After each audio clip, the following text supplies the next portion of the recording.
یک خانه زیبا پسر کوچکی به نام کومی زندگی می کرد که در شب کریسمس با خوشحالی منتظر بابا نوئل بود. کومی تازه اومده بود به این شهر و برای اولین بار بود که میخواست بابا نوئل رو ببینه. ناگهان دوستش به نام اردیا که دختر زیبا و مهربانی بود وارد خونه شد و به کومی گفت: کومی، شنیدم که یکی از گوزن‌های بابا نوئل پاش صدمه دید و بابا نوئل نمیتونه امسال کریسمس بیاد. کومی خیلی ناراحت شد و گریه کرد چون اولین باری بود که میخواست بابا نوئل رو ببینه. اردیا به کومی گفت که ناراحت نباش، من مطمئنم که تو بابا نوئل رو خواهی دید.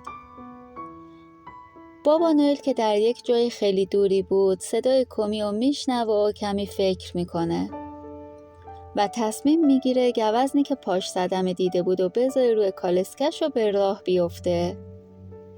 مسیر زیادی رو طی میکنه تا به شهر نزدیک میشه و همینطور که به شهر نزدیکتر میشد کالسکش پر از کادوهای قشنگ میشد.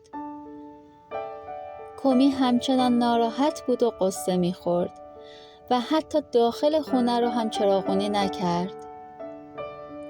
اردیا آرزو میکرد که کاش بابا نوئل میومد و کومی اونو میدید. اردیا به بیرون از پنجره نگاه میکنه که یک دفعه میبینه که کالسکه بابا نوئل در آسمان هست. بابا نوئل با تمام سرعت ادامه میده و میرسه به خونه کومی.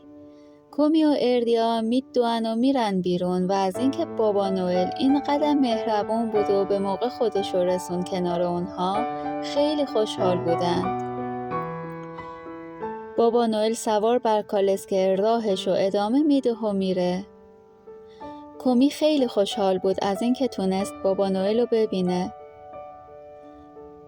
وقتی به خونه برگشتن تعجب کردن، آخه خونه پر از چراغ‌های نورانی و قشنگ شده بود و یک درخت کریسمس زیبا که زیرش پر از کادوهای قشنگ بود اونجا بود و اردیا خوشحال بود از اینکه کومی به آرزوش رسید و بابا نوئل رو بالاخره دید.